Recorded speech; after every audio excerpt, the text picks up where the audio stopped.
Hi friends, welcome to my channel. நம்மளோட Christmas சீரீஸில் கடலைக்கறி தான் பார்க்க போகிறோம். கடலைக்கறி வைக்கலாம்னு பார்க்கலாம். நைட்டு வெள்ளைக்கடலையும் பருப்பு கடலையும் குதிரை வச்சுக்கோங்க. அதுக்கப்புறம் காலையில் ஒரு விசில் எடுத்து நான் வேக வச்சுருக்கேன். சட்டியில் தேங்காய் எண்ணெய் ஒழிச்சிட்டு அதுக்கப்புறம் பார்த்திங்கன்னா இஞ்சி, பூண்டு, கருவேப்பிலை, பச்சை மிளகா, ஆனியன் எல்லாத்தையும் போட்டு நல்லா வதக்கிக்கோங்க.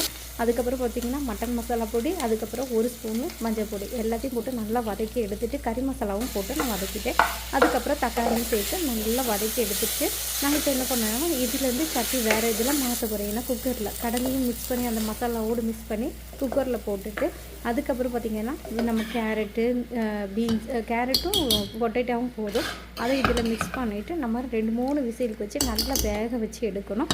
இன்னொரு கடாயில் பார்த்திங்கன்னா நம்ம தேங்காய் எண்ணெய் ஒழிச்சிட்டு கருவேப்பிலை, நம்ம காஞ்ச மிளகா இருந்தால் காஞ்ச மிளகா எல்லாத்தையும் போட்டுட்டு நம்ம குக்கரில் 5-6 விசில் வந்திருக்கு பார்த்திங்களா.